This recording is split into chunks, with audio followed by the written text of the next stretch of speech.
大家好，欢迎来到 K 线西游战法频道。那行情走到这个位置上，比特币我们已经见证了完全符合我们 K 线西游战法的3个轮次的周线级别上涨西游。那目前已经到达第3轮次周线级别上涨西游的唐僧阳线的这个位置，高点处在64000美金。那根据我们 K 线西游战法时间级别切换方向切换，每轮周线级别上涨西游完成之后，都容易发生4小时级别到日线级别的调整。特别是目前处在第3轮次的前高位置，我们看到前高69000美金，目前已经非常接近前高，同时呢也是一个波峰的这个位置，所以呢比特币在上周2的行情分析当中，我们就给出了容易在周4以后出现调整。今天是周五，我们看到目前调整已经产生，那现在的调整过程呢，我们认为对于比特币来说，已经走出了一个非常明显的空头信号，这个信号呢是悟空阴线。4小时级别的悟空阴线走出来之后，下方走了8节阴线，通过合并 K 线呢，我们可以看到后面走了3根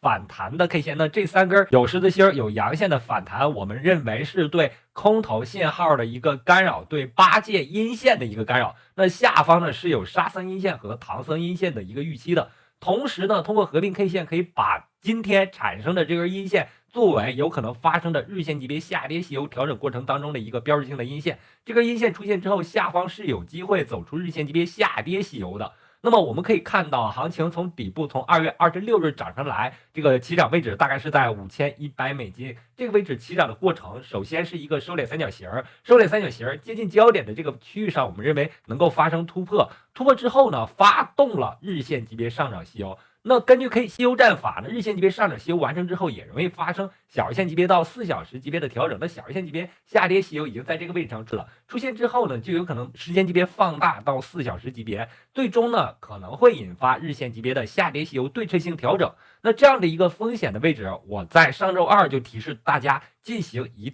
定程度的减仓动作。同时呢，我们来看以太坊。那么以太坊也遵循这个过程，但是以太坊涨速更快一些。我们在这里看到它的涨速快速上涨，形成周线级别上涨西游的过程，正是由于以太坊和比特币的交易对出现了一个反弹行情，让以太坊出现了快速上行动作。那么在调整的过程当中，我们看到以太坊领先于比特币做出了下跌，这类的领先动作让我们看到以太坊对 USDT 发动了悟空阴线、8节阴线，目前处在沙僧阴线的势力范围。那沙僧阴线呢，代表了我们的人生多震荡，因此呢，这个位置开始了震荡，但下方呢是有出现唐僧阴线预期的。同时，就目前这个结构来看，也正好处在下方上涨过程当中这个收敛三角形的焦点的这个位置。我们认为焦点位具有一定的吸引力作用，因此呢，以太坊是有机会回踩到3000美金附近的。那与此同时呢，我们也看到了板块轮动，最近热点币种道指、PEP、狗狗币系列出现了快速上行，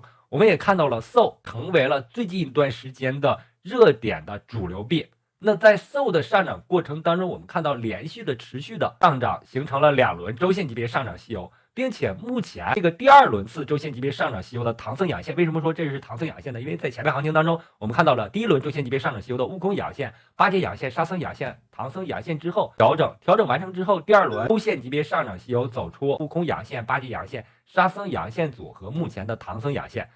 这里的唐僧阳线刚刚突破了箱体，证明它向上有更大的空间，但是下方对于日线级别的一个支撑位，我们认为在120美金附近，冲高到高点 137.8 之后，整个 SOL 板块出现了激烈上行动作。我们看到很多和 SOL 相关的币种都出现了走强，包括了昨天晚间我们观察到的 ABEL 也出现了到达 8.2 美金一个高点的位置的一个多头的信号一个突破的信号。这意味着 SOL 板块和与 SOL 板块相关联的大部分币种都有多头的机会。同时，我们认为如果 SOL 能够回踩一个120美金，是一个可以布局的点位，因为我们可以看到这个位置是箱体的上边线是有一定的支撑，120美金布局到110美金筹码密集区附近，这是未来有可能到达的位置，也是一个可以进行入场和布局的位置。那么对于 SOL 来说，我们认为未来还将有机会，因为我们可以看到它的整个上涨过程非常丝滑，底部形成三角形和箱体结构之后，一路突破上行，目前进入到第2个震荡箱体阶段之后，发动了突破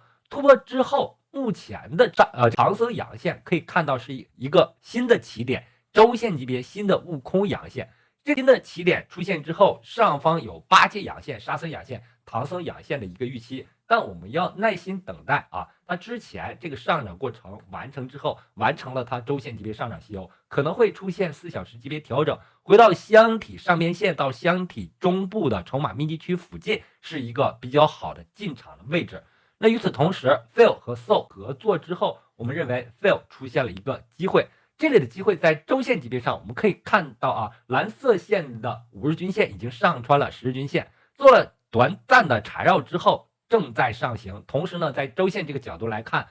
上一周的行情走出了一个悟空阳线，因此呢，对于 Phil 来说，有接力上行走一轮周线级别上涨细优的一个预期。同时呢 ，Phil 在本轮行情表现比较惨淡，但没有关系，我们通过分析它前面行情的走势，可以看到啊。我们把时间级别调到日线级别，对于 Phil 来说，往往是在比特币有一定涨幅之后，它才出现表现。我们可以看到21年的行情，在21年2月这里面，我们事实上看到比特币在21年2月已经出现了很大的涨幅。我们敲到比特币的21年2月的走势啊，我们可以看到这个位置啊，21年2月比特币已经涨至57000美金，而这个时候 Phil 在21年2月份，我们拉到最前面啊。我们看到 Phil 在21年2月这个位置完全没有进行突破上涨啊，这个位置 Phil 刚刚上线 Banish 之后啊，做了一个收敛三角形，在接近近焦点的这个区域上，在比特币当年的牛市过程当中反而跌破了，跌破完成之后，比特币涨破5万美金之后 Phil 才开始表现，一路上涨到233美金。我们可以看到从低点到高点短暂的71天，也就是2个月左右的时间啊，快速上涨了10倍。因此呢，本轮行情对于目前8美金附近的 Phil 来说，有着非常强烈的上涨预期。这个上涨预期是与它与 Soul 合作有关系，是与它目前价格的低位是有关系的。同时呢 ，Phil 是一个数据挖矿的一个币种，在这轮行情当中啊，这个板块还是处在相对的一个低位。我们可以看到，比特币、以太坊都出现了周线级别上涨细优，并且呢，比特币已经做出了3轮的周线级别上涨细优，但目前 Phil 仅做出了1轮。因此呢，对于这种站在低位的币种啊，是有机会做一个20倍上涨空间的一个动作的。那目前在8美金、160啊，我们认为 Phil 能够站上150美金，到达160美金附近，从而回归当年一个比较高的一个位置。在比特币启动之前，我们看到很多币种都做出了一定的动作，但这轮行情还有一些币种没有跟上来，这个不要担心。我们以 UNI 为例啊 ，UNI 在提前比特币的突破在2月23日就出现了一根大阳线出现之后，上方做了持续的震荡，这个震荡过程当中可以用收敛三角形表达出来。这个收敛三角形下方的一个位置就是它的黄金坑，大概是在9.8美金附近。黄金坑脱离之后，它有继续上行的一个预期，因为在周线级别上，我们可以看到悟空阳线、八阶阳线、沙僧阳线和本周的唐僧阳线走完之后，做完调整，它之前怎么跌下来的，后面可能会怎么样涨上去。因此呢，对于这种落后于比特币的，但是它发动多头的时间早于比特币的这些币种，不用过度担心。还有个例子就是 OM 啊，在今天我们看到也表现的不错，前面有一段非常良好的表现，但是比特币上涨的过程当中，它没有做出动作。在日线级别上，我们可以看到比特币的过程当中，它一直处在低位，持续震荡调整，但最近几个交易日也出现了一个多头上涨的一个趋势。因此呢，对于板块轮动，我们对于目前持有的山寨来说，都存在很多多头的机会。那么好，今天的节目就到这里，非常感谢大家一直以来的支持和鼓励，希望大家能够订阅我的频道。对我 K 线西游战法这本书感兴趣的朋友，可以订购我的这本书，同时呢，也欢迎大家进入我的 VIP 群。感谢大家，再见。